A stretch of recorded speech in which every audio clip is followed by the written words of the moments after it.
आज हम बात करेंगे कि मार्केट जो आज गिरी है तकरीबन 3% के करीब गिरी है। तो उसके पीछे का रीज़न क्या है और हमें इसमें क्या करना चाहिए इस टाइम कि जो हमें लॉस जो है हो रहा है इस टाइम पे वो ओवर ना होए और जितना है उससे कम ही हम ले पाएँ। तो चलते हैं, पहले एक दो रीज़न्स देख लेते हैं जो हमें इस टाइम पे करंटली देखने को मिल रहे हैं। तो सबको पता मार्केट्स ऑल टाइम हाई पे आ चुकी थी, चाहे वो इंडिया की मार्केट है या पूरे वर्ल्ड की मार्केट। सारी मार्केट्स अपने हाई पे तकरीबन चल रही थी। और डो जोन्स का जो चार्ट है, क्योंकि आज इस टाइम पे अमेरिका में दिन हो गया होगा, तो उसका जो लाइव चार्ट चल रहा है आज, तो यहाँ पे हमें गिरावट देखने को मिल रही है आज के दिन भी इस टाइम पे। तो पिछले दिन का चार्ट एक बार चेक कर लेते 5 डेज़ का, तो लगा था कल की हम देखा जाए तो 25 डेट को यहाँ पे मार्केट नीचे गिरती हुई हमें देखने को मिल रही है। इस साइड पे इस पॉइंट ऑफ इस जोन पे हमें मार्केट गिरती हुई देखने को मिल रही है। तो कल की और ये आज की अब की देखी जाए तो मार्केट के अपने लॉन्ग ऑल टाइम हाई पे थी। जब कोविड आया तो सारी मार्केट बहुत ही नीचे आ गई थी, काफ़ी लेवल नीचे आ गई थी, जो कि कितने पिछले सालों से आई नहीं थी। तो जो अच्छे इन्वेस्टर्स होते हैं उन सबको पता है कि जब मार्केट नीचे आती है तब एक बहुत सही चांस होता है कि अच्छे अच्छे स्टॉक्स को नीचे ख़रीदने का। और जो बॉन्ड्स की यील्ड होती है वो भी कम हो चुकी थी, जो इंटरेस्ट रेट्स होते हैं वो कम थे। तो जो बॉन्ड्स से जो पैसे थे वो सारे घूम के स्टॉक मार्केट्स में आ गए। और जो रिकॉर्ड हाई अभी तक इतने सारे जो डीमैट अकाउंट्स थे कभी खुले नहीं थे जितने जो लॉकडाउन के टाइम पे ही खुल के थे। तो वहाँ से न्यू कैश फ्लो भी आया। जो एग्जिस्टिंग लोग मार्केट में पैसे लगा रहे थे तो उन्होंने उनको भी पता, तो अच्छे इन्वेस्टर होते हैं जिनको पता होता है, हमारे ऐसे लोग जिनको पता होता है कौन से लेवल पे हमें कंपनीज को ख़रीदना चाहिए और कौन सी कंपनीज ख़रीदनी चाहिए कैसे टाइम पे।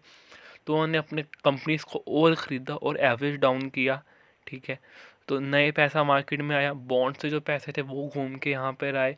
ठीक है, और जो न्यू अकाउंट्स खुले हैं तकरीबन बहुत ऑल टाइम हाई, जितने इतने रिकॉर्ड्स बने हैं लॉकडाउन के टाइम पे जो डीमैट अकाउंट्स खुले हैं, तो वहाँ से भी जो न्यू कैश फ्लो आया तो उससे बहुत फ़र्क पड़ता है कि मार्केट ऊपर जो गई है, क्योंकि बहुत सही टाइम पे लोगों ने पैसे कमाए हैं, क्योंकि मार्केट्स काफ़ी नीचे थी और हर कोई आज वो प्रॉफिट्स को एंजॉय कर रहा है उस मार्केट्स को।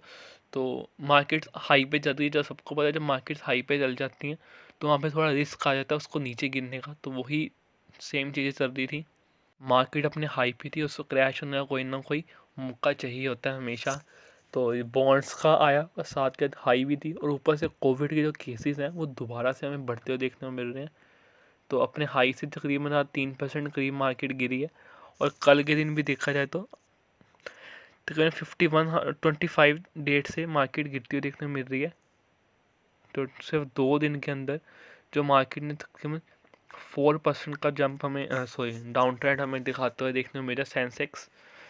तो ये भी रीज़न है कि मार्केट को नीचे गिरी, अपने हाई पे थी और कोविड के केसेस दोबारा से बढ़ रहे हैं और लॉकडाउन भी दोबारा से कहीं पे कहीं कहीं जगहों पे लगना शुरू हो गया। तो लोगों को अभी फिर से डर है कि वो चीज़ें ना हो दोबारा जो पहले मार्केट गई थी मार्च में। तो वैसा क्यों नहीं हो सकता उस पर हम बात कर लेंगे, क्योंकि जो लोगों की इम्यूनिटीज़ है वो हर्ट हो चुकी हैं। और लोगों को इस तब पता नहीं था कि ये वायरस क्या क्या कर सकता है, बट अब सबको पता है कि क्या क्या हो सकता है और इससे बचने के क्या क्या रीजंस हैं। गवर्नमेंट ऑलरेडी वो हॉस्पिटल्स वगैरह बना चुकी है, तो हमारे पास कोई भी फैसिलिटी नहीं थी, कुछ भी नहीं पता था कि ये चीज़ है क्या। तो जब वो चीज़ नई नई आती है, ऐसा कोई वायरस आता है तो लोगों को डर लगता है। बट अब सबको पता है कि ये चीज़ कैसी, और डॉक्टर्स भी इन पर काम कर चुके हैं, वैक्सीन्स बन चुकी हैं। बट जो वायरस है वो सबको पता है कि वो रोज़ मतलब रोज़ नहीं, हर टाइम वो रीडेवलप हो रहा है, तो वो बदल रहा है। बट उसको बदल अब जो डॉक्टर्स हैं उनको काफ़ी कुछ पता है, क्योंकि इतना टाइम उनको मिल गया इसको स्टडी करने का। तो दोबारा से वो अनसर्टिनिटी मार्केट में नहीं आ सकती कि मार्केट इतनी क्रैश हो जाए जो पिछले टाइम 40-50% हुई थी। तो 5-10% आ सकती है, बट इतनी भी नीचे नहीं आएगी। तो अगर आती है तो हमें कोई फ़र्क नहीं पड़ेगा, क्योंकि 50 अगर हमारे 50% का हमें पोर्टफोलियो में रिटर्न मिल रहा था पहले, टोटल पोर्टफोलियो पे देखा जाए तो जो अगर हमने नीचे से लेवल से ख़रीदा था, तो अगर वो 40% 35% हो जाता तो कि हमें डरना नहीं चाहिए, क्योंकि हमें ये पता है ऑल टाइम अगर हम लंबे समय की बात करें तो मार्केट हमेशा अप ट्रेंड में ही जाती है।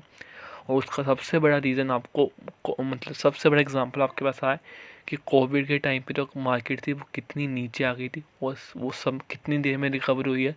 सिर्फ 9 महीनों के अंदर वो सारी मार्केट वापस इतने नीचे से ऊपर गई है।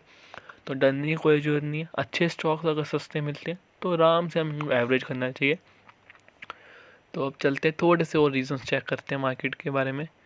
तो ये कोविड की थोड़ा चार्ट यहाँ पे देखने को हम देख लेते हैं एक बार। तो ये चार्ट यहाँ पे जब नीचे गिर रहा है ना, यहाँ से स्पाइक दोबारा से होना शुरू हो गया है नीचे इस लेवल पे। अगर एंड पे हम देखें तो दोबारा से वो ऊपर की तरफ चलना शुरू हो गया। तो ये डर थोड़ा सा है। बट अगर पिछले टाइम के बाहर से करें, जो कि न्यू केसेस हर दिन में 90 हज़ार आ रहे थे, और सिर्फ अब 13,000 ही आ रहे हैं, मतलब कि बढ़ रहे हैं केसेस। तो पर हमें ये भी देखना चाहिए, लोगों ने प्रिकॉशंस लेने बिल्कुल ही बंद कर दिए, तो उनका नतीजा सबको देखने को मिल रहा है। तो अब हम ये बात कर लेंगे कि फॉरेन इंस्टीट्यूशन इन्वेस्टर्स ने मार्केट में कितना पैसा बाहर निकाला है। तो फ़ौरन से जो पैसा है वो ज़्यादा बाहर नहीं निकला। सो वो 188 करोड़ का पैसा जो है अंदर आया है, ज़्यादा पैसा बाहर नहीं निकला। बट जो DIS है, डोमेस्टिक इंस्टीट्यूशन इन्वेस्टर्स, उन्होंने पैसे मार्केट से अच्छे खासे बाहर निकाले। क्योंकि जैसे लॉकडाउन के टाइम पे बहुत सारे लोग नए आए, तो अब जब हमेशा उन्हें अप ट्रेंड ही देखा मार्केट में, क्योंकि जब वो आए थे मार्केट बहुत नीचे थी और उसने बहुत अच्छे रिटर्न कमाए। बट जब अब मार्केट 3% दिन में गिरेगी तो उनको डर लगेगा, क्योंकि उन्होंने पिछला टाइम नहीं देखा जब मार्केट ने कोविड के टाइम पे सर्किट्स मारे थे। मतलब मार्केट बहुत गंदे तरीके से नीचे गिरी थी। उनको पता होगा जिन्होंने उस टाइम पे मार्केट देख रहे थे, हर बंदा उस टाइम पे डर रहा था कि ये मार्केट कब जाके रुकेगी और कहाँ जाके रुकेगी। क्योंकि सुबह उठते ही एक हमें देखने को मिलता था कि मार्केट ने एक बहुत अच्छा डिप दोबारा मारा, और सारा दिन वो पूरा मार्केट रेड में ही रहता था। कुछ स्टॉक्स हमारे पास हैं जो अभी भी हमारे पास ग्रीन में, और आज चढ़े हैं, ग्रीन में ही चल रहे थे। बट उस टाइम पे कोई भी ऐसा स्टॉक नहीं था जो ग्रीन में हो, हर एक कंपनी रेड निशान में ही देखने को मिल रही थी। बट वो चीज़ें हमने बात की दोबारा नहीं आएगी। तो ये जो टाइम होता है हमारे साथ ही नहीं, पूरे वर्ल्ड के मार्केट के साथ ऐसा हो रहा है कि जो डो जोन्स पे हमने अभी स्टार्टिंग में चार्ट देखा, वो अभी भी नीचे गिर रहा है दोबारा से। क्योंकि इंडिया में नहीं, बाहर भी बॉन्ड्स हैं, उनके यील्ड्स दोबारा बढ़ चुके हैं, और हर कंट्री के जो मार्केट्स हैं वो अप चल रहे हैं। हम जब ऊपर चल गए तो उन्हें नीचे तो थोड़ा आना ही पड़ेगा ना उनको एवरेज करने के लिए। तो लोग डरेंगे जो आए थे, और वो पैसा निकाल लेंगे। तो जो इंटेलिजेंट इन्वेस्टर्स हैं उनको पता है इस टाइम पे पैनिक करने की कोई ज़रूरत नहीं है। कोई सेलिंग मैं तो नहीं कर रहा, क्योंकि अब ये टाइम जो है हमें मिल रहा है, ये कंपनीज पढ़ने का टाइम है। अच्छी कंपनीज और पढ़ेंगे।